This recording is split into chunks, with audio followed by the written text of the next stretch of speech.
एक नदी के किनारे एक जामुन के पेड़ पर एक बंदर रहता था। उस पेड़ पर बहुत ही मीठे मीठे जामुन लगते थे।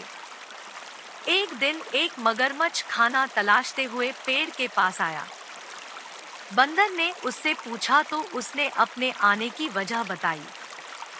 बंदर ने बताया कि यहाँ बहुत ही मीठे जामुन लगते हैं और उसने वो जामुन मगरमच्छ को दिए। उसकी मित्रता नदी में रहने वाले मगरमच्छ के साथ हो गई। वह बंदर उस मगरमच्छ को रोज खाने के लिए जामुन देता रहता था। एक दिन उस मगरमच्छ ने कुछ जामुन अपनी पत्नी को भी खिलाए।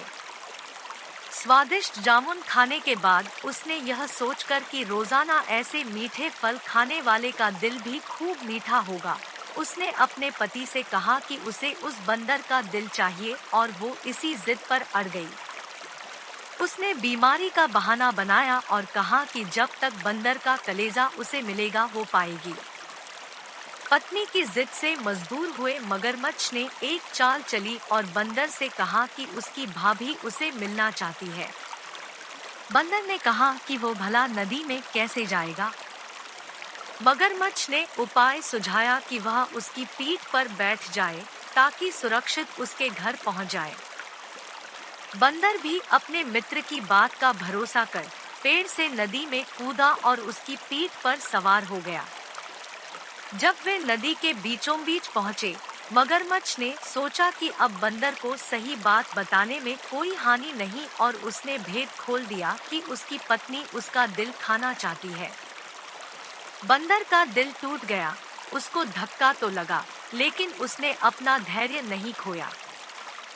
बंदर तपाक से बोला, ओ मेरे मित्र, तुमने यह बात मुझे पहले क्यों नहीं बताई, क्योंकि मैंने तो अपना दिल जामुन के पेड़ में संभाल कर रखा है। अब जल्दी से मुझे वापस नदी के किनारे ले चलो ताकि मैं अपना दिल लाकर अपनी भाभी को उपहार में देकर उसे खुश कर सकूं। मूर्ख मगरमच्छ बंदर को जैसे ही नदी किनारे लेकर आया, बंदर ने जोर से जामुन के पेड़ पर छलांग लगाई और क्रोध में भरकर बोला, मूर्ख, दिल के बिना भी क्या कोई जिंदा रह सकता है? जा, आज से तेरी मेरी दोस्ती समाप्त। शिक्षा 1। मुसीबत के क्षणों में धैर्य नहीं खोना चाहिए। 2। अनजान से दोस्ती सोच समझकर करनी चाहिए। 3। मित्रता का सदैव सम्मान करें।